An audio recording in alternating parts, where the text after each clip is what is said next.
Assalamualaikum warahmatullahi wabarakatuh. Selamat pagi Pak Riki dan teman-teman sekalian. Perkenalkan kami dari kelompok 1. Di sini kami akan membahas hasil tugas kami yaitu manajemen keuangan pada TM 11. Sebelumnya perkenalkan, nama saya Yeng Omarbu dengan NIM akhir 1156 dan teman-teman saya Pak Muhammad Radiawansa dengan NIM akhir 1020. Saya Kuina Yovita Chandra dengan NIM akhir 1340. Saya Kola Dias dengan NIM 1113. Saya Ibnu Khalid Simamora dengan NIM akhir 1292. Oke, di sini ada nomor 1 yaitu alasan korporasi menerbitkan saham. Nah, sebelumnya tuh penerbitan saham itu merupakan cara perusahaan untuk menambah ekuitas dari publik ataupun investor tanpa menambahkan utang. Nah, di sini tuh ada alasan-alasan umumnya. Yang pertama itu adalah mengumpulkan modal untuk ekspansi. Nah, untuk modal hasil penerbitan ini dipakai untuk investasi publik, R&D, terus juga ada pembelian aset, terus juga ekspansi pasar. Dan yang kedua ini ada mengurangi leverage atau risiko kebangkrutan. Nah, untuk menambah ekuitas atau risiko utang terhadap modal atau juga debt to equity-nya itu turun, beban bunganya relatif berkurang sehingga profil risiko perusahaan ini membaik. Yang ketiga ini ada alat untuk akuisisi. Nah, untuk perusahaan publik lebih mudah mendapatkan pinjaman dari bank. Kenapa? Karena untuk menerbitkan obligasi atau melakukan penawaran sekunder karena transparansi dan reputasinya itu sendiri. Yang ketiga, yang keempat ada meningkatkan likuiditas dan akses ke pembiayaan. Nah, untuk saham biasa bisa dipakai sebagai alat ukur saat membeli perusahaan lain. Nah, bisa juga untuk program insentif karyawan. Yang terakhir ada mendistribusikan kepemilikan. Untuk mendistribusikan kepemilikan sendiri di sini ada dengan menerbitkan saham, kepemilikan ini perusahaan bisa diperbesar sehingga risikonya itu menurun. Baik, berikutnya soal nomor 2 yaitu untuk menjelaskan alur penawaran dari saham IPO. Jadi umumnya itu terdapat 8 cara atau 8 alur untuk melakukan penawaran saham IPO. Yang pertama ada keputusan awal dan persetujuan dari RUPS. Lalu yang kedua penunjukan penjamin emisi, konsultan dan profesional. Yang ketiga ada due diligence dan penyusunan prospektus. Yang keempat itu permohonan persetujuan regulator. Yang kelima penentuan metode penawaran dan harga. Yang keenam yaitu penawaran umum atau publik. Yang ketujuh pencatatan dan perdagangan di bursa. Yang kedelapan ada pasca IPO atau stabilisasi dan aftermarket. Baik, selanjutnya ada perbedaan dari saham preferen dan saham biasa dilihat dari beberapa aspek. Yang terdiri dari aspek hak atas dividen, hak suara, kumulatif, klaim likuidasi, karakter, dan potensi capital gain. Perbedaannya yang pertama dari saham preferen itu adalah saham yang diprioritaskan oleh perusahaan. Untuk saham biasa dibayar setelah preferen terbayarkan. Lalu ada dari hak suara, kalau saham preferen itu umumnya tidak ada atau terbatas. Untuk saham biasa itu biasanya penuh dan biasanya satu lembar itu satu suara. Kalau berdasarkan aspek kumulatif, saham preferen itu bisa kumulatif atau non kumulatif. Untuk saham biasa itu tidak relevan atau dividen tergantung keputusan. Untuk aspek klaim likuidasi, saham preferen itu diprioritaskan setelah kreditor atau sebelum biasa. Yang klaim likuidasi dari saham biasa yaitu klaim terakhir setelah kreditor dan preferen. Untuk karakternya sendiri, saham preferen itu mirip obligasi yaitu stabil dan perabotan tetap. Untuk saham biasa itu kepemilikannya sejati, partisipasi penuh pada upside. Untuk yang terakhir, aspek potensi capital gain dari saham preferen yaitu terbatas atau dividen stabil. Untuk saham biasa itu lebih besar tergantung pertumbuhan perusahaan. Untuk nomor 4, di mana soalnya jika suatu korporasi atau perusahaan telah berdiri dan modal telah disetorkan oleh para pendiri yang bertindak, di mana pertanyaannya kapan lagi sebuah perusahaan itu dapat memunculkan atau menerbitkan lagi saham preferen? Di mana mungkin jawaban singkatnya perusahaan itu dapat menerbitkan saham preferen kembali kapanpun, tetapi dengan mungkin ada tujuan dari perusahaan sendiri atau ada alasan-alasan lainnya. Mungkin seperti 1, modal tambahan tanpa kehilangan kontrol, di mana perusahaan ingin mendapatkan dana atau membutuhkan uang tambahan tanpa harus memberikan hak suara lebih banyak kepada pemilik saham. Yang kedua, efisiensi struktur modal dan pembiayaan pendanaan, di mana mengatur modal yang lebih baik. Jika pinjaman dari bank yang terlalu mahal atau sulit didapatkan oleh perusahaan, saham preferen bisa jadi alternatif sumber dana yang lebih murah. Dan yang ketiga, menarik bagi investor institusional.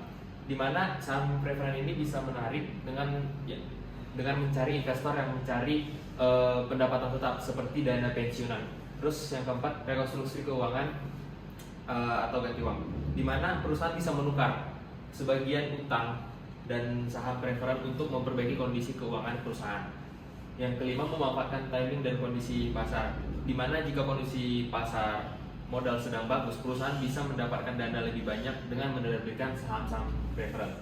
Dan yang terakhir itu ada fleksibilitas melalui saham preferen konferensi, di mana saham preferen bisa ditawarkan dengan fitur khusus seperti bisa ditukar dengan saham biasa di masa depan nantinya, yang menarik bagi investor untuk membeli saham preferen. Jadi intinya, sebuah perusahaan itu dapat menerbitkan saham preferen jika mereka membutuhkan uang, ingin mengatur struktur modal yang lebih baik, atau ingin menarik investor dengan cara yang lebih fleksibel daripada menerbitkan saham biasa atau berutang kepada bank untuk mencari dana. Untuk soal nomor 5 ini sendiri, ada pertanyaan di mana berapakah harga pasar saham preferen dan saham biasa pada tanggal 2 April 2023. Dan yang kita ketahui dari soal, di mana saham biasa dan preferen itu dibeli dengan jumlah 225 unit, di mana harga per unitnya itu 94.000, dan setiap unit yang 225 unit ini terdiri dari 1 preferen dan 2 saham biasa. Soalnya ada biaya tambah provisi dan materai sebesar Rp313.200. Untuk menjawabnya, pertama kita harus mencari total biaya perolehan, di mana jumlah unit yang 225 dikali dengan harga yang Rp94.000 itu menghasilkan Rp21.160.000, ditambah dengan biaya tambah dari provisi dan materai tadi sebesar Rp313.200, menghasilkan Rp21.463.200. Itu adalah biaya perolehan yang didapat. Dan untuk menghitung saham preferen, karena yang diketahui tadi dalam 1 unit itu terdiri dari 1 saham preferen dan 2 saham biasa. Jadi untuk saham preferen sendiri itu 225 dikali 1 lembar, jadi menghasilkan 225 lembar. Dan untuk saham biasanya itu dikali 2 menghasilkan 450 lembar. Karena pada soal tidak tertera harga pada saham preferen atau saham biasa, kita bisa menggunakan asumsi. Yang kami gunakan asumsi adalah 25.000 untuk saham preferen. Nah, untuk 1 unit saham sama dengan 1 unit saham preferen ditambah 2 unit saham biasa sama dengan 94.000, dengan rumus X tambah 2Y sama dengan 94.000. Untuk mencarinya, X sama dengan 94.000 dari harganya dikurang 2Y. 2Y ini adalah saham preferen. 94.000 dikurang 2 dikali 25.000 asumsi di awal kita tadi menghasilkan 44.000. Jadi harga saham preferen dan harga saham biasa pada tahun 2023 dengan asumsi 25.000 pada saham preferen, yaitu dari saham preferen 25.000 dan harga saham biasanya 44.000. Oke, selanjutnya kita masuk ke nomor 6, di mana diketahui saham preferen itu ada 5.000 lembar. Untuk nilai nominal saham preferen itu dihargai sebesar 50.000 per lembar. Kemudian tingkat dividen per tahunnya itu ada 6%. Kemudian saham biasa ada yang beredar itu ada 20.000 lembar. Untuk harga saham biasanya itu Rp20.000 per lembarnya. Untuk jumlah dana yang dibagikan sebagai dividen tiap tahun itu di tahun 2019 sebesar 12 juta, di tahun 2020 sebesar 45 juta, dan 2021 sebesar 60 juta. Yang pertama harus kita cari adalah kewajiban preferen per lembarnya. Nilai nominal saham preferen dikali persen dividen tahunan. Karena tadi harga saham preferennya itu 50.000 dikali dengan persen dividen tahunnya itu 6%, didapatkan hasil sebesar Rp3.000. Untuk kewajiban dividen preferen per tahun sama dengan kewajiban preferen per lembar dikali saham preferen yang beredar. Kewajiban preferen per lembarnya itu ada 3.000 dikali saham preferen yang beredar itu 5.000 lembar, didapatkan hasil 15 juta. Ini 15 juta adalah kewajiban dividen yang harus dibayarkan oleh perusahaan kepada para pemegang saham preferen. Di tahun 2019 dana yang tersedia dari perusahaan adalah 12 juta. Sedangkan dividen saham preferen itu 15 juta. Di sini dana tidak mampu mengcover pembagian dividen kepada pemegang saham preferen, dan perusahaan masih menunggak sebesar 3 juta yang akan dibayarkan pada tahun depan. Dividen saham biasa adalah 0 karena tidak ada sisa dari pembayaran saham preferen. Karena dana tersedia masih belum mencukupi kewajiban dividen preferen sebesar 15 juta, dan berusaha menunggak pembayaran dividen preferen sebesar 3 juta. Preferen per lembar sama dengan dana tersedia preferen per lembar sama dengan 12 juta dibagi 50.000 sama dengan 240. Iya. Terus selanjutnya untuk tahun 2020 dana yang tersedia itu 45 juta.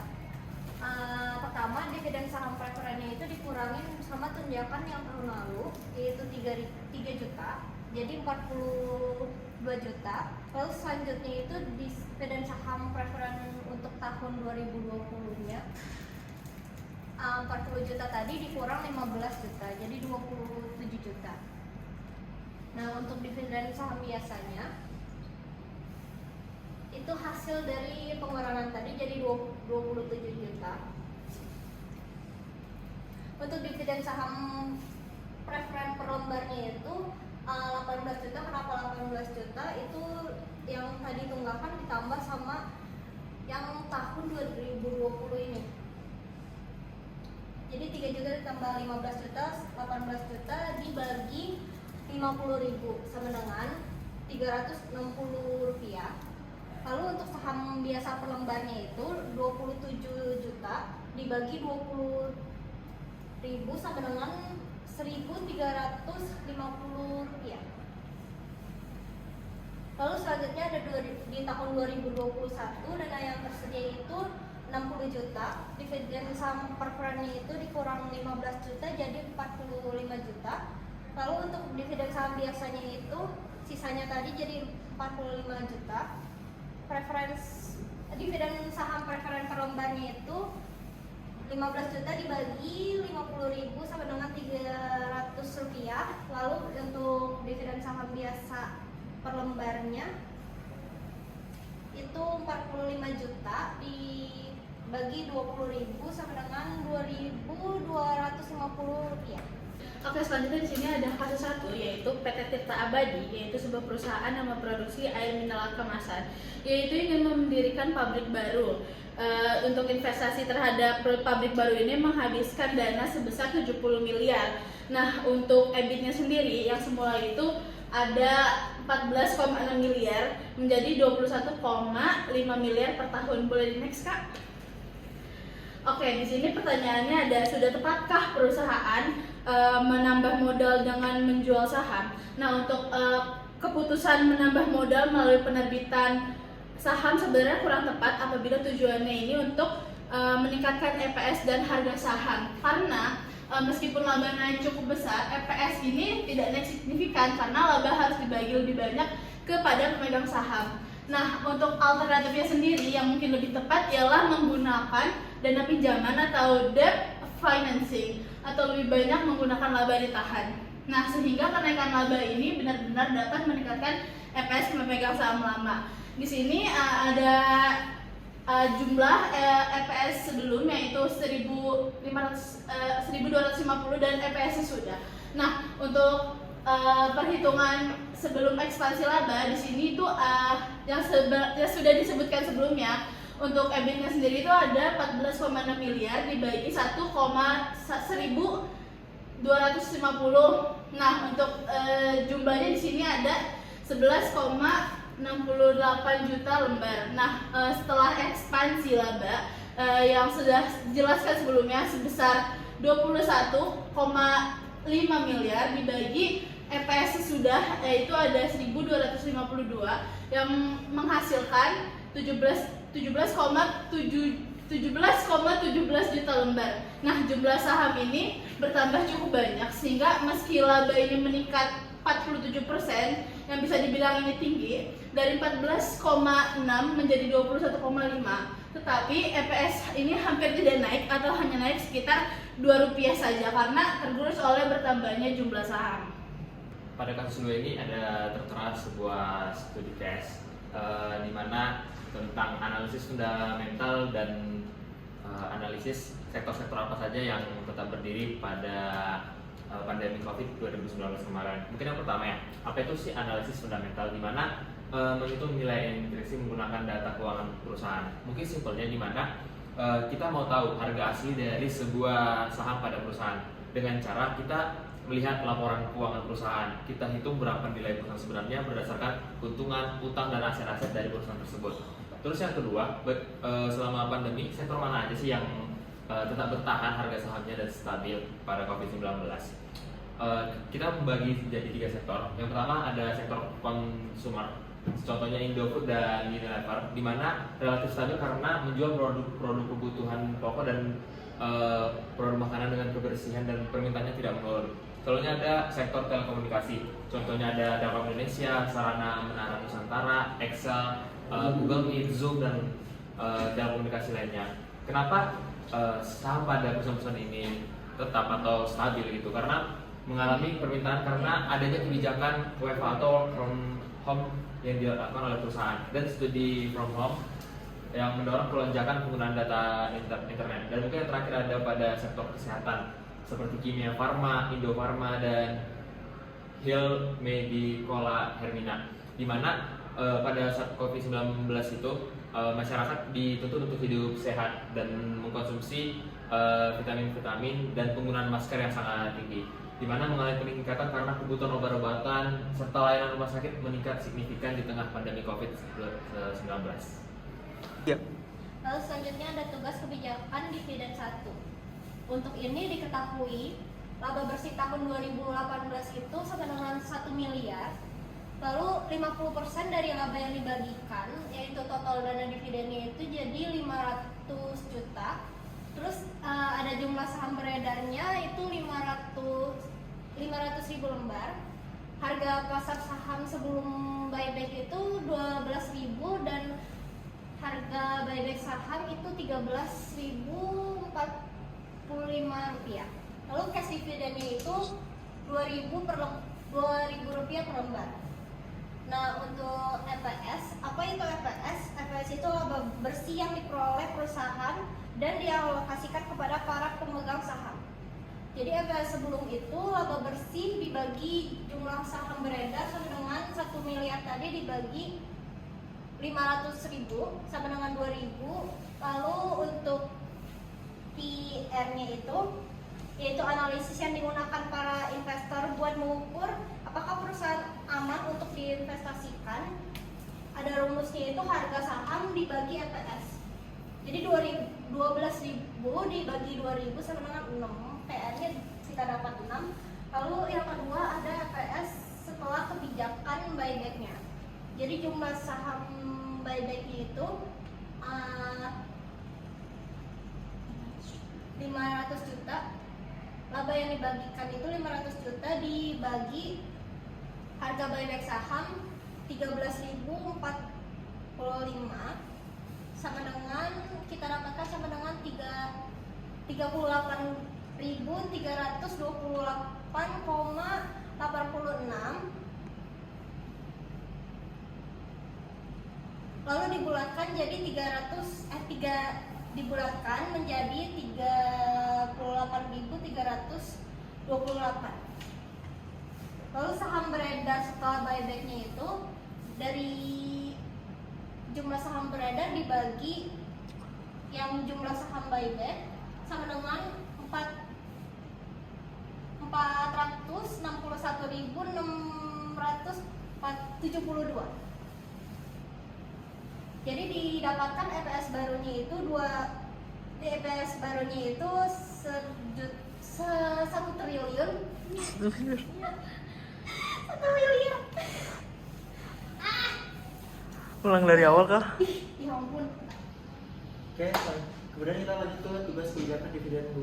Next, diketahui saham biasa nominalnya itu ada 2.000 rupiah per lembar. Di sini ada 2.500.000 lembar saham yang beredar. Jadi kita kalikan hasilnya 5 miliar. Kemudian untuk kapital surplusnya itu sebesar 1,5 M. Untuk laba ditahannya sebesar 7,5 M dan modal sendiri sebesar 14 miliar. Hasil dari perjumlahan dari 5 M ditambah 1,5 M dan ditambah laba ditahan sebesar 7,5 M. Untuk laba bersih sendiri pada tahun 2018 itu sebesar 2 miliar. Untuk DPR atau sama besar 50% dari dividen total yaitu 1 miliar. Dividen dibagikan dalam bentuk stok dividen seluruh yaitu 1 miliar. Untuk harga pasar sahamnya itu 4.000 rupiah per lembar. Yang pertama kita harus mencari EPS sebelum dan sesudah. EPS sebelum EPS rumusnya laba bersih dibagi jumlah saham beredar, di mana jumlah laba bersihnya itu 2 miliar dan jumlah saham beredarnya 2.500.000. Didapatkan hasil sebesar 800. Untuk saham tambahan itu sama dengan dividen dibagi nominal saham. Untuk dividen ini 1 miliar dibagi dengan harga saham biasanya yaitu 2.000, jadi 1 miliar dibagi 2.000 hasilnya 500.000 lembar. Untuk total saham setelah stok, jadi total sahamnya yang beredar itu awalnya 2.500.000. Setelah dia ingin membeli saham tambahan sebesar 500.000, jumlah sahamnya meningkat menjadi 3 juta lembar yang beredar. Untuk EPS setelahnya itu laba bersih dibagi jumlah saham beredar yang baru. Jadi laba bersihnya itu 2 miliar dan saham beredar yang barunya itu sebesar 3 juta. Didapatkan hasil sebesar 666,67 atau 666.000. Next. Yang kedua, harga saham setelah stok dividen. Rumusnya itu adalah harga baru sama dengan harga lama dikali jumlah saham lama dibagi jumlah saham baru. Untuk harga lamanya itu 4.000 dikali jumlah saham lamanya 2.500.000 dibagi 3 juta, hasilnya 3.333,33 rupiah per lembarnya. Nah, kemudian tadi soal ditanyakan apa yang berubah dari komposisi modalnya. Di sini perubahan akibat stok dividen 1 miliar itu yang pertama saham biasanya bertambah jadi 1 miliar.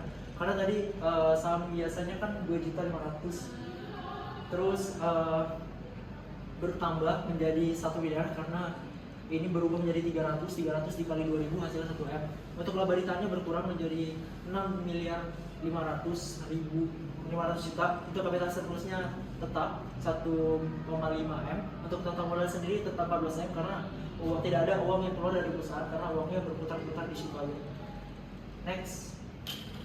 Terus kita lanjut ke tugas kebijakan dividen 3, di mana di sini pertanyaannya nomor 1, jelaskan alasan kenapa keputusan untuk melakukan treasury stock di BT Kalbe Pharma Tbk melalui rapat umum pemegang saham tahunan dan rapat umum pemegang saham luar. Jadi keputusan pembelian saham atau treasury stock itu memang harus mendapatkan persetujuan dari RUPS. Karena apa? Karena menyangkut perubahan jumlah saham yang beredar atau modal di store akan berkurang dengan mekanisme formal seperti ini. Yang pertama, menjamin transparansi dan akuntabilitas kepada pemegang saham. Jadi ketika kita ingin melakukan pembelian kembali saham, ini memang harus diobrolin dulu kepada para pemegang saham. Untuk apa? Untuk menjamin transparansi dan akuntabilitas kepada para pemegang saham. Yang kedua, menghindari konflik kepentingan manajemen versus pemegang saham. Yang ketiga, memberikan legitimasi hukum agar aksi buyback sah secara regulasi. Selain itu, sesuai teori, treasury stock dilakukan untuk menaikkan EPS karena saham beredar lebih sedikit dan meningkatkan nilai saham di pasar. Yang kedua, pertanyaannya adalah kebijakan apa yang dilakukan PT Kalbe Pharma agar pemegang saham mau menjual kembali sahamnya. Perusahaan biasanya menggunakan strategi yang pertama menawarkan harga buyback menarik dibanding harga pasar seperti yang sudah dijelaskan di soal-soal sebelumnya. Jadi perusahaan akan melakukan memberikan penawaran dengan harga buyback yang lebih tinggi dibanding harga saham yang sekarang.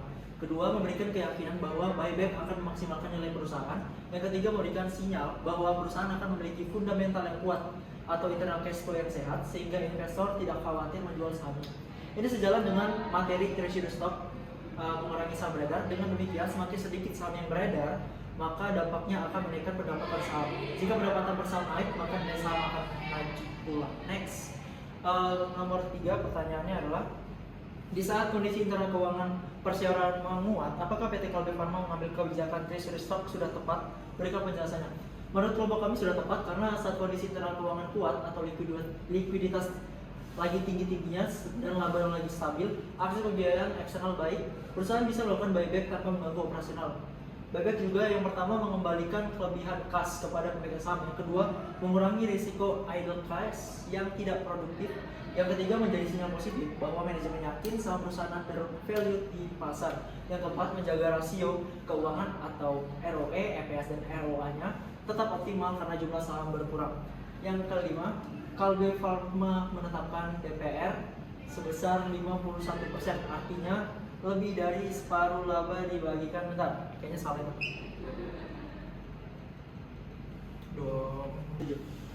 Kemudian untuk pertanyaan nomor 4 adalah, jelaskan pertimbangan mengapa PT Kalbe Pharma menetapkan dividen payout ratio atau DPR pada tahun berjalan sebesar 51%. PT Kalbe Pharma menetapkan DPR sebesar 51%, artinya lebih dari separuh laba dibagikan kepada pemegang saham. Pertimbangannya apa? Yang pertama, memberi kepastian return tunai kepada investor atau cash dividend. Yang kedua, menjaga kepercayaan pasar agar saham tetap menarik. Yang ketiga, tetap menyisakan 49% laba ditahan untuk mendukung ekspansi dan riset, karena Kalbe adalah perusahaan farmasi yang butuh investasi R&D. Yang keempat, sesuai teori kebijakan dividen di PPT, DPR ditentukan oleh likuiditas, kebutuhan pengembangan, dan struktur modal.